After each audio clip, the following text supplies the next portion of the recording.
malaikat berselawat, ya ayyuhalladzina amanu, hai orang yang beriman, sallu alaihi, maka berselawatlah kamu. Selawat Allah maknanya Allah memberikan ridha dan rahmat. Selawat malaikat maknanya malaikat memintakan ridha dan rahmat kepada Allah untuk Sayyidina Muhammad sallallahu alaihi wasallam. Selawat kita, maka sahabat bertanya, selawat Allah kami dah tahu, selawat malaikat kami pun tahu, bagaimana dengan selawat kami ya Rasulullah? Maka Nabi mengatakan, ucapkanlah Allahumma salli ala Sayyidina Muhammad wa ala ali Sayyidina Muhammad, maka inna salatakum ma'rudatun alayya, salawat kamu itu dibawa ke makamku di kota Al-Madinah Al-Munawwarah. Lalu kemudian sahabat bertanya, kaifa salatuna ma'rudatun alayka wa qad arimta, bagaimana salawat kami dibawa kepada engkau padahal engkau sudah mati, sudah menyatu dengan tanah? Maka Nabi menjawab, innallaha harramal arda ajsadal anbiya, Allah mengharamkan tanah memakan jasad nabi-nabi. Maka Nabi Muhammad sallallahu alaihi wasallam tidak dimakan cacing tanah. Begitu juga dengan penghafaz Quran, begitu juga dengan para mursyid, para alim, para ulama. Terbukti dengan digalinya beberapa kubur dan orang yang mati syahid ketika peristiwa banjir di pemakaman Bukit Uhud. Lalu kemudian nampaklah pada masa Khalifah Umar bin Khattab, nampaklah ujung kaki daripada Sayyidina Hamzah yang meninggal syahid pada perang Uhud. Agar supaya tidak timbul fitnah, maka ditimbunlah lagi dengan tanah, padahal dia sudah meninggal pada zaman Nabi. Nabi menjadi wafat diteruskan oleh Abu Bakar Siddiq 2 tahun. Selepas 2 tahun Abu Bakar, naik Sayyidina Umar. Maknanya sudah bertahun-tahun, tapi bekas darahnya masih mengalir dan kulitnya masih ada, dagingnya pun masih sempurna. Maka Allah ingin menunjukkan bukan hanya orang yang mati syahid, apalagi Nabi Muhammad sallallahu alaihi wasallam, untuk menambah bagi yang beriman bertambah imannya, bagi yang ingkar terbuka pintu hidayah. Begitulah Allah memuliakan Nabi Muhammad. Maka pagi ini kita berkumpul supaya kita pun mendapatkan kemuliaan yang diberikan Allah kepada Nabi Muhammad sallallahu alaihi wasallam. Semua yang berhadir ini, yang mentajab program Maulidur Rasul sallallahu alaihi wasallam, yang bersusah payah bertungkus lumus, mudah-mudahan Allah memberikan berkah panjang umur, murah rezeki, istiqamah iman dan Islam.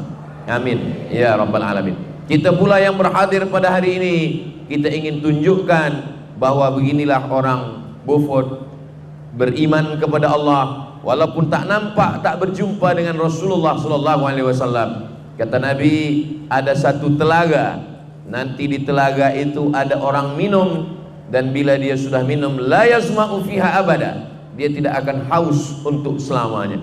Kata sahabat, kamikah yang minum di sana ya Rasulullah? Antum ashabi, kamu adalah sahabat-sahabat saya, kata Nabi. Yang minum di sana nanti adalah ikhwani. Kata sahabat, siapa ikhwani itu? Amanu bi walam yarawni, mereka beriman kepadaku padahal mereka tidak pernah berjumpa dengan aku, tak pernah melihat aku, tak pernah perang bersama saya, tapi mereka percaya. Mudah-mudahan kita termasuk ikhwani itu insyaallah. Ketika di padang mahsyar panas terik, tak boleh ada yang minum, tidak boleh ada yang dapatkan nikmat, tapi yang mendapat nikmat adalah umat Nabi Muhammad sallallahu alaihi wasallam. Tadi saya tengok pandang ke belakang, peringkat daerah Beaufort, Kamis 8 pagi, pengarangan dataran Bagandang Beaufort Sabah Malaysia bersama Ustaz Abdul Somad. Saya nak tengok tajuk, rupanya tak ada tajuk. Maka tajuk kita adalah, sebab ini tazkirah. Tazkirah di masjid saya biasa, tazkirah di Padang biasa, tapi tazkirah di apa nih? Tazkirah di tempat berniaga, ini luar biasa. Ini hanya di Beaufort. Dulu Nabi-nabi itu hanya berzikir saja, mengingat Allah, mengingat Tuhan.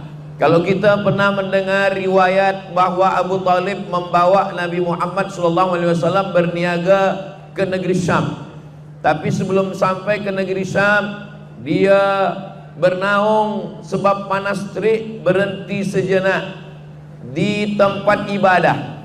Manusia yang beribadah di dalam itu namanya Bahira. Lalu Nabi SAW dengan Abu Talib berlindung dari panas terik matahari. Lalu kemudian Bahira keluar dari dalam tempat ibadah itu. Kerana dulu ahli ibadah memang tak boleh keluar rumah. Makanan dihantar, pakaian kotor diambil, dibagi lagi pakaian yang bersih. Dia hanya di dalam saja beribadah. Nama tempat ibadah itu Som'ah namanya. Lalu kemudian keluar Bahira daripada tempat ibadahnya. Bahira bertanya kepada Abu Talib, siapa budak kecil ini? Kata Abu Talib, ibni, ini anak saya. Kata Bahira, kalau memang betul kitab yang saya baca, maka budak kecil ini bukan anakmu, kerana budak kecil ini ayahnya sudah meninggal dunia ketika dia dalam kandungan bundanya. Abu Talib terkejut. Dari mana engkau tahu Bahira? Kerana tadi saya menengok ada 3 tanda. Yang pertama, saya tengok dari tadi awan menaungi dia, dia tak kena panas matahari. Yang kedua, saya tengok pokok kayu bersimpuh sujud kepada dia. Yang ketiga, saya tengok batu-batu pun juga bersimpuh kepada dia. Menurut kitab suci yang saya baca, kalau ada manusia dengan 3 tanda, dia dinaungi awan, dia bersimpuh sujud batu dan kayu, maka dia adalah Nabi akhir zaman yang lahir sebagai yatim, ayah dia sudah meninggal dunia. Kata Abu Talib, memang betul, ini adalah anak saudara saya. Saudara saya namanya Abdullah. Abdullah sudah meninggal ketika anak saudara saya ini masih ada dalam kandungan. Apakah Abu Talib berbohong? Tidak. Kerana kita pun selalu mengatakan kepada anak kemanakan anak saudara. Saya kalau bawa anak saudara saya tazkirah, jamaah bertanya, ini anak Ustaz Somad? Ini anak saya. Saya tak bohong. Sebab kita biasa mengatakan anak saudara kita, anak kita. Menengok anak orang, ingat anak kita. Menengok emak orang, ingat emak kita. Asal jangan menengok bini orang, lupa bini kita. Itu yang tak betul. Maka mengatakan anak saudara kita, kita katakan ini anak saya. Abu Talib tiada berbohong, dia tidak berdusta. Tapi rupanya orang yang membaca kitab suci sudah tahu. Itulah makna firman Allah, alladzina atainahumul kitaba ya'rifunahu kama ya'rifuna abna'ahum. Mereka mengenal Muhammad sallallahu alaihi wasallam sebagaimana mereka mengenal anak kandung mereka sendiri. Jadi masa itu ahli ibadah tidak boleh keluar. Tapi Nabi Muhammad sallallahu alaihi wasallam dia berjalan di pasar, dia pergi ke tempat berniaga dan dia pun berniaga. Bagaimana Nabi Muhammad sallallahu alaihi wasallam berjumpa dengan Sayyidatuna Khadijah? Nabi berjumpa dengan Khadijah bukan pada majlis ta'lim muzakarah, bukan pada majlis tazkirah dan tausiah. Khadijah punya barang-barang dagangan, perniagaan. Lalu kemudian ada orang lain yang mengambil barang itu, dia tolong untuk menjualkan. Dalam Islam itu disebut dengan mudharabah. Mudharabah, ada orang yang punya uang, ada yang punya barang, lalu ada orang yang menjualkan, nanti hasilnya dia bagi. Apakah 50-50%, apakah 30-70%? Itu berdasarkan syura musyawarah, wa amruhum syura bainahum. Setiap kali barang dagangan perniagaan ini dibawa oleh Nabi Muhammad SAW, ini barang-barang laku, tak seperti orang lain yang membawa. Maka Khadijah pun terheran, kenapa bila orang ini yang membawa habis semua? Maka Khadijah ingin menengok, mana dia orang yang membawa perniagaan barang-barang saya ini sehingga laku begitu banyaknya. Saya ingin jumpa dengan dia. Maka ditunjukkanlah, itulah dia orangnya. Dia pun terkejut. Rupanya yang membawa itu adalah Sayyidina wa Maulana Muhammad sallallahu alaihi wasallam. Kenapa barang-barang yang dibawa oleh Nabi itu laku? Karena Nabi itu Sayyidul awwalina wal akhirin, Sayyidul kaunaini was saqalain. Belum lagi membeli barangnya, baru menengok orangnya, orang sudah suka, orang sudah jatuh hati. Saya seandainya ada orang minta tolong ke saya, Ustaz Somad, tolong bantu saya untuk berikan iklan, endorse, saya nak jual susu. Endorse-nya apa? Bila minum ini nanti badan akan gemuk sikit. Saya tak mau. Kenapa? Karena bila saya jual, orang tak percaya. Bila orang tengok, tonton di TikTok, di YouTube, dia tengok, oh macam ini yang jual, badan dia pun kurus. Jadi apa yang kita jual, kita mestilah menarik seperti Nabi Muhammad SAW, membuat orang terpukau. Maka bila ada kita mendengar hari ini lagu Qamarun, Qamarun, Qamarun, Qamarun sidnan Nabi, Qamarun. Qamarun artinya bulan. Bulan gelap gulita tapi dia terang benderang. Sekarang orang selalu menyanyikan, melantunkan syair Qamarun. Kalau zaman dulu bukan Qamarun, Tala'al Badru, Tala'al Badru alaina. Kalau bulannya masih 1-2 hari bulan, maka disebut dengan hilal. Hilal, bulan kecil saja. Tapi kalau bulan itu sudah sempurna 15 hari bulan, dia adalah Badar. Nah, jadi Badar ini pun sudah menjadi nama orang-orang Melayu. Ingin seperti Nabi, dikasih nama anak Badarudin Badariah. Nah, mohon maaf kalau kebetulan namanya saya sebut. Nama adalah doa. Sebab dengan doa nama yang baik-baik itu, maka diharapkan dia seperti Nabi Muhammad SAW. Ada guna nama hilal, ada nama guna badar, ada nama guna qamar. Ada nama hilal, ada badar, ada qamar. Ketiga-tiganya adalah sifat daripada Nabi Muhammad SAW. Jadi Nabi SAW berniaga. Bagaimana Nabi berjumpa dengan Khadijah? Dalam perniagaan.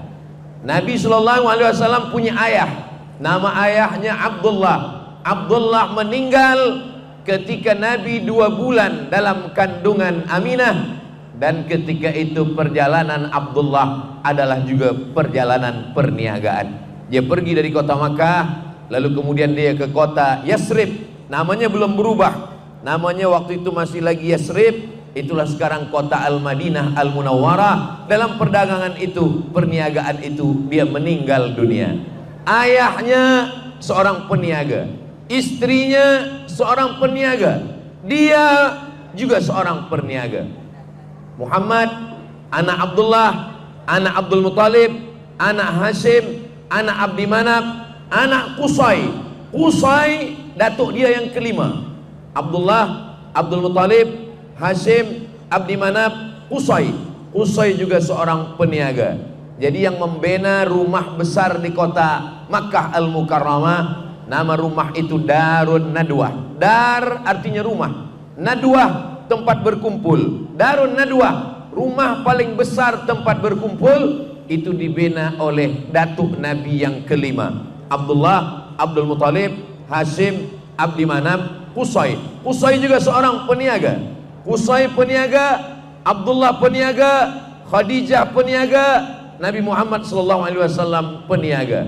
Ketika turun ayat yang mengharamkan riba, riba yang pertama diharamkan adalah riba Abbas. Abbas pakcik Nabi juga peniaga. Jadi kalau kita hitung kira dari keliling keluarga Nabi SAW, Abdullah peniaga, Abdul Muttalib yang memberikan air minum. Semua jamaah haji yang datang disediakan air minum, dan dialah yang memegang kunci Ka'bah. Abdul Muttalib juga peniaga. Abdullah peniaga, Abdul Muttalib peniaga, Qusay peniaga, Khadijah peniaga, Abbas peniaga, Muhammad SAW peniaga. Jadi kalau ada di antara kita yang berniaga, maka dia sudah melaksanakan sunnah Nabi Muhammad sallallahu alaihi wasallam.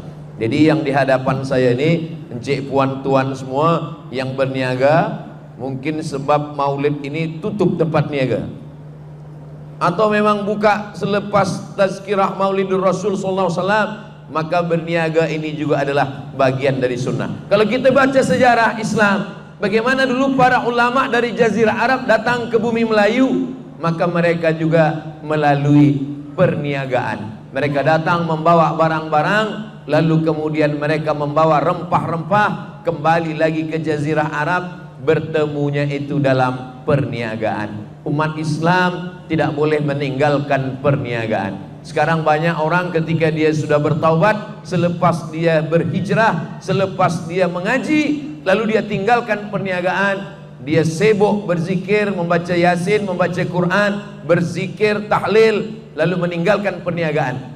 Selepas itu perniagaan diambil oleh orang lain.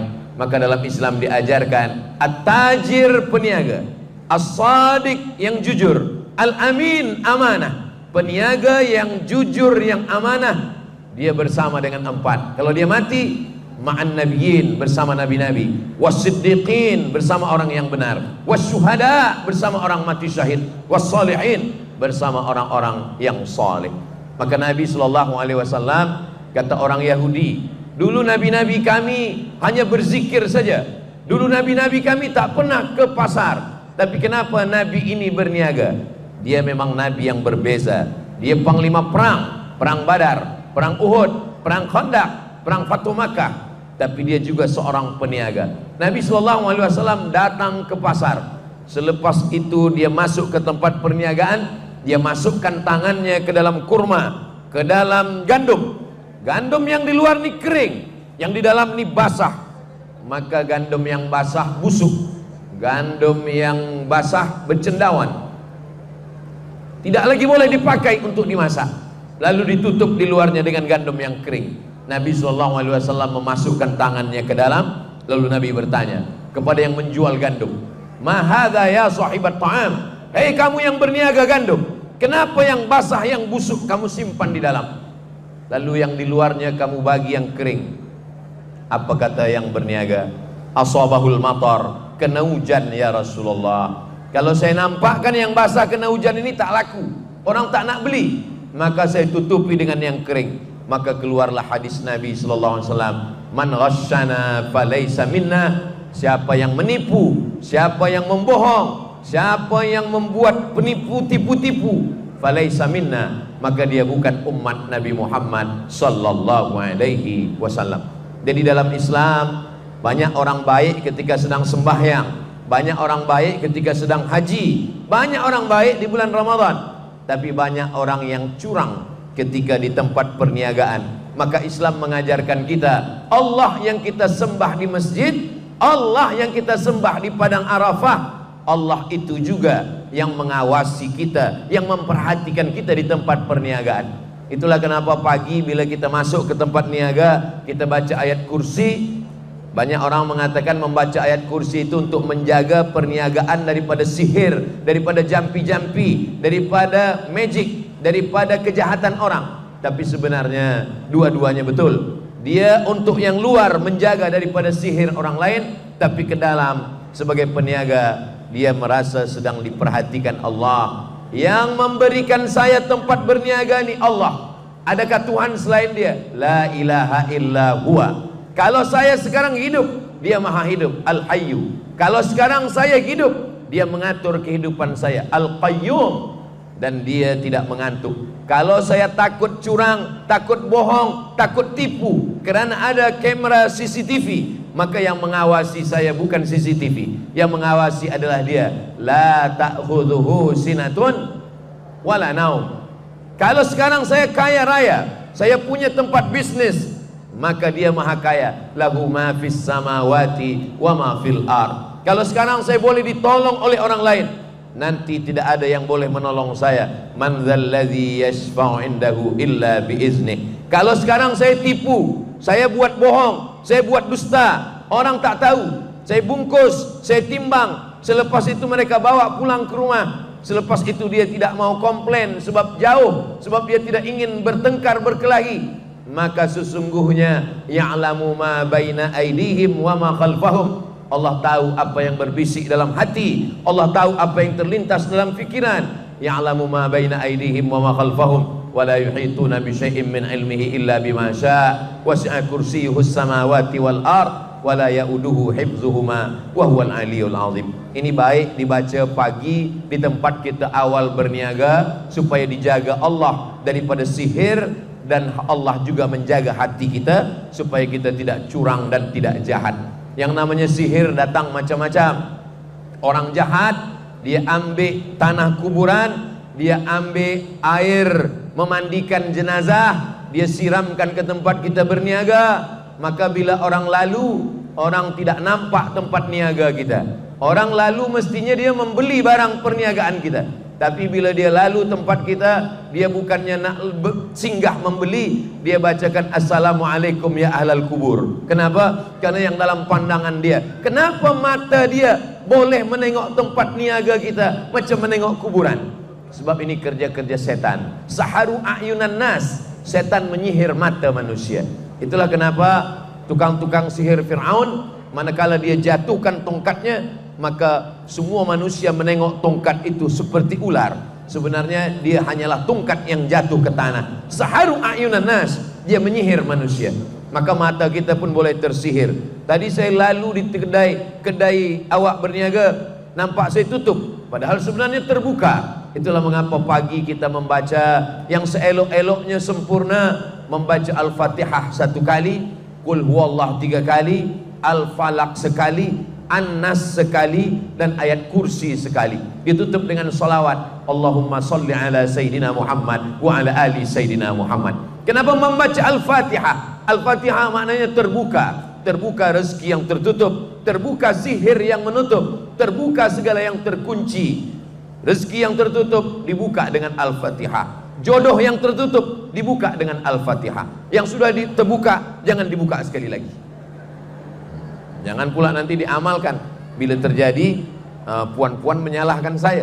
Maka kita selalunya sebelum berdoa untuk niat yang baik-baik ini, untuk niat yang baik, untuk rezeki, untuk jodoh, membukakan pintu hati anak supaya belajar, membukakan fikiran anak supaya dia cemerlang, kita selalu membaca Al-Fatihah. Lalu kemudian kenapa Qul huwallah dibaca 3 kali? Karena ada sahabat Nabi yang membaca Qul huwallah dalam solat tahajudnya daripada Isya sampai ke subuh. Ayat tidak ganti, dia baca Qul huwallah terus. Kata Nabi SAW, innaha la ta'dilu thuluthal Qur'an. Qul huwallah itu sama dengan sepertiga Al-Quran. Itulah kenapa kita baca 3 kali. Sebab satu Qul huwallah sepertiga, sama seperti orang yang mengkhatamkan Al-Quran. Selepas itu kita baca Al-Falaq dengan An-Nas. Kenapa baca Al-Falaq satu package dengan An-Nas? Karena Al-Falaq dan An-Nas itu 11 ayat. Rambut Nabi diambil tukang sihir Yahudi, lalu mereka simpulkan dalam 11 simpul tali. Lalu kemudian Nabi kena sihir. Datang malaikat Jibril menyampaikan, ya Muhammad, orang Yahudi namanya Labid. Labid sedang menyihir Nabi. Orang-orang Yahudi sampai sekarang terkenal sebagai tukang sihir. Ada salah seorang sarjana pergi ke Israel, meneliti di kampung itu kampung tukang sihir semua. Dan ada satu sekte daripada Yahudi ini, memang dia banyak menggunakan sihir, namanya sekte Kabbala. Sekte Kabbala ini besar di Eropa dan Amerika. Banyak artis-artis yang suka kepada penyembahan setan ikut pada sekte Kabbala, karena mereka ini mengabdikan dirinya mengikut kepada setan. Lambang simbol daripada setan ini adalah kepala kambing. Itu maka banyak orang takut makan kepala kambing. Tapi saya tak takut. Banyak orang takut makan kepala kambing. Selepas dia makan, kata dia diganggu setan. Itu bukan setan, itu kolesterol. Kita baca doa Bismillahilladzi la yadurru ma'asmihi syai'un fil ardi wala fis sama. Saya baca nama Allah yang tidak ada satu pun yang boleh mengganggu fil ardi, di bumi, wala fis sama, maupun di atas langit. Kita baca itu, kita serahkan pada Allah. Bismillah tawakkaltu 'ala Allah la haula wala quwata illa billah. Kenapa 11 ayat? Karena ada 11 simpul tali. Mereka biasanya menghembus simpul tali, diambil, dicuri rambut. Itu maka perempuan biasa kalau dia gunting rambut, rambutnya disimpan. Kalau rambutnya gugur masa dia sedang uzur, rambutnya disimpan di bawah mandi. Selepas itu ditanamkan ke dalam tanah. Kenapa? Karena dia takut rambutnya diambil, disihir orang, diikatkan ke dalam simpulan tali. Rambut Nabi SAW dicuri orang Yahudi, diikat dalam 11 simpul tali. Turunlah 11 ayat. Qul a'udzu birabbil falaq min syarri ma khalaq wa min syarri ghasiqin idza waqab wa min syarri naffatsati fil 'uqad wa min syarri hasidin idza hasad. Qul a'udzu birabbin nas malikin nas ilahin nas min syarril waswasil khannas alladzi yuwaswisu fi sudurin nas minal jinnati wan nas. 11 ayat. Lalu kemudian setelah itu membaca ayat kursi, ditutup dengan solawat. Karena segala amal-amal kita tidak diterima Allah kalau tidak dengan solawat. Khutbah Jumat tidak sah kalau tidak dengan solawat. Doa tidak sah kalau tidak dengan solawat. Zikir tidak diterima kalau tidak dengan solawat. Dan sembahyang tidak sah menurut mazhab Syafi'i kalau tidak bersolawat. At-tahiyatul mubarakatus salawatut thayyibatu. Assalamu alayka ayuhan nabiyyu wa rahmatullahi wa barakatuh. Wassalamu alayna wa ala ibadillahis salihin. Ashhadu an la ilaha illallah wa ashhadu anna Muhammadan Rasulullah. Maka ketika zikir ini dibaca pada saat pagi tempat berniaga, segala simpul-simpul sihir pun terbuka. Dibacakan di rumah, maka turunlah rahmat Allah Subhanahu wa taala. Begitu yang diajarkan oleh Sayyidina wa Maulana Muhammad sallallahu alaihi wasallam. Ada satu surah dalam Al-Qur'an bercerita tentang peniaga di zaman Nabi sallallahu alaihi wasallam. A'udzubillahi minasyaitonir rajim. Bismillahirrahmanirrahim. Wailul lil mutaffif. Wailun, wail, celaka. Bagi siapa? Lil mutaffifin. Orang yang curang, orang yang dusta, orang yang tipu dalam hal timbangan, dalam hal sukatan. Waktu itu mereka bila ingin membeli sesuatu, mereka membawa sukat. Yang sukatan ini terbuat dari kaleng. Kalau dia ingin membeli, dia pukul dari bawah. Kalau dia ingin menjual, dia pukul dari bawah. Kalau dia ingin membeli, sukatan itu dia pukul dari atas. Jadi kalau sukatan macam ini, sukatan ini di bawah ini boleh dipukul dari bawah naik ke atas, dan boleh dipukul dari atas turun ke bawah. Bila dia ingin membeli, maka dia turunkan ke bawah supaya sukatannya penuh.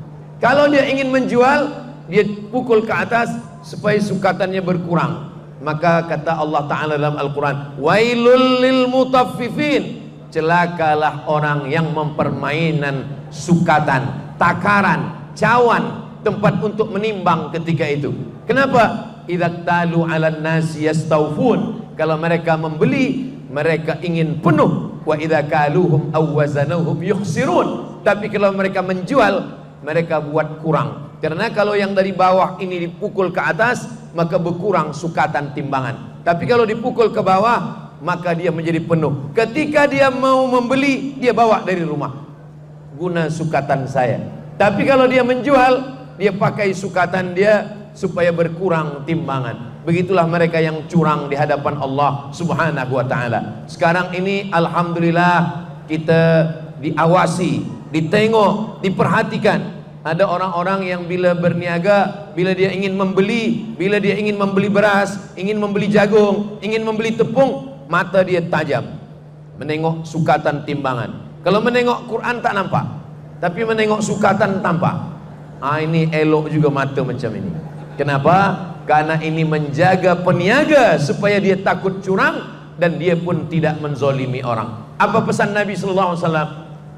Unsur akhaka, tolong saudaramu zaliman, orang yang zalim, atau mazluman, atau orang yang dizalimi. Sahabat mendengar hadis ini berpikir, tolong saudaramu yang menzalimi atau yang dizalimi? Kalau yang dizalimi kami boleh tolong ya Rasulullah. Ada orang teraniaya kami tolong. Tapi orang yang menzalimi, bagaimana menolong orang yang menzalimi? Kata Nabi, bila kau tengok ada orang yang zalim, tahan tangannya. Kalau nampak ada orang yang curang, orang yang tipu, orang yang dusta, orang yang bohong, tahan tangannya. Biasa kalau membeli ikan, maka kita tengok insang ikan. Ditengok, oh masih merah, berarti ikan ini belum busuk lagi.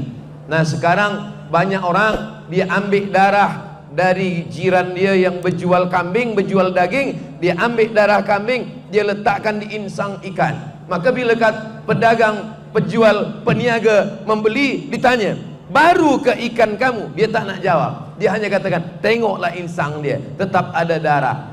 Maka tipu, bohong, dusta, dunia tak dapat, akhirat pun melayang, hanya kerana yang kecil saja. Padahal kata Nabi SAW, man ghasyana falaysa minna. Siapa yang menipu, siapa yang dusta, siapa yang bohong, bukan umat Nabi Muhammad sallallahu alaihi wasallam. Uang yang didapatkan daripada dusta, bohong, tipu dibawa ke rumah, dibelikan untuk makanan anak, istri, diberikan untuk keluarga, maka yang kita berikan adalah barang-barang yang haram. Kata Nabi SAW, kulu, makanlah, min thayyibat, makanlah yang baik-baik saja. Bersedekah untuk masjid, tapi dari barang yang haram. Apa kata Allah? Wa anfiqu, berinfaklah, min thayyibat, yang baik-baik saja. Innallaha thayyibun, Allah maha baik. La yaqbalu illa thayyiban, Allah tidak menerima kecuali yang baik-baik saja. Nanti bila kita mati menghadap Allah, kita akan ditanya. Encik, puan, tuan, hadirin hadirat, semua hafaz ayatnya. La tus'alunna yawma idzin anin na'im. Kamu semua akan ditanya tentang nikmat Allah subhanahu wa ta'ala. Kalau kerusi dah datang, itu maknanya saya dah tazkirah setengah jam. Kalau air datang, itu 15 menit. Kalau kerusi datang, 30 menit.